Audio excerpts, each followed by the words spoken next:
यहाँ बोलते हुए बहुत गर्व हो रहा है कि हम माँ के लिए इकट्ठे हुए हैं, माँ का बखान करने को, माँ को याद करने को इकट्ठे हुए। हमें याद आता है वो दिन बचपन में, इतने अभाव के बीच भी माँ हमें किस तरह पालती थी और किस तरह बड़ा किया, कैसे शिक्षा दिलाई, खुद भूखी रहकर हमको खिलाया और खुद ने कभी पढ़ाई नहीं की पर हमें उच्च शिक्षा दी। हमारी सारी इच्छाओं को उन्होंने पूरा किया और विवाह के बाद भी जो चिंता करती रही कि अपने वैवाहिक जीवन में सुखी रहे, संपन्न रहे। इसी तरह से चाहे बेटा हो या बेटी हो, माँ सबके लिए ही एक सा व्यवहार रखती है।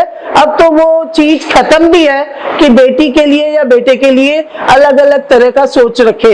अब बेटी को भी उतना ही प्यार और दुलार से पाला जाता है जितना कि बेटे के लिए, और चाहना भी उतनी ही होती है जितने कि बेटे की चाहना होती है, उतनी ही बेटी की चाहना भी होती है।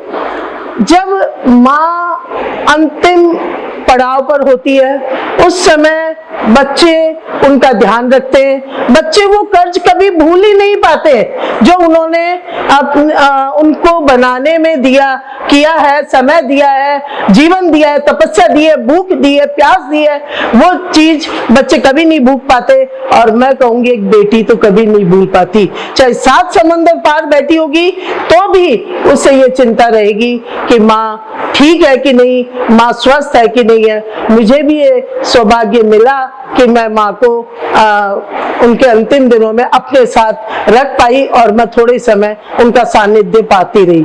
और माँ हमेशा जहन में रहती है, कभी मरती नहीं है, हमेशा याद रहती है। और उसके जो ज्ञान है वो ज्ञान हमें आजीवन हमारे मस्तिष्क में रहते हैं। और अगर हम अपने बच्चों को थोड़ा सा भी उसका ज्ञान दे पाए तो हम कहेंगे हमने बच्चों को संस्कार दिए हैं।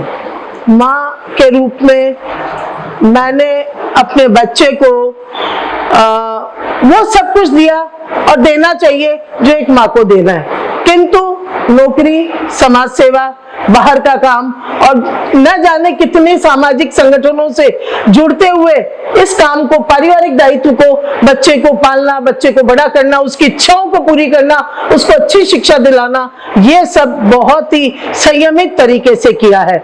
मैं जिस मुकाम पर आज हूँ उसके पीछे यही है कि मैंने जो जीरो से मैं थी वो माँ आज शिखर तक पहुंची हूँ।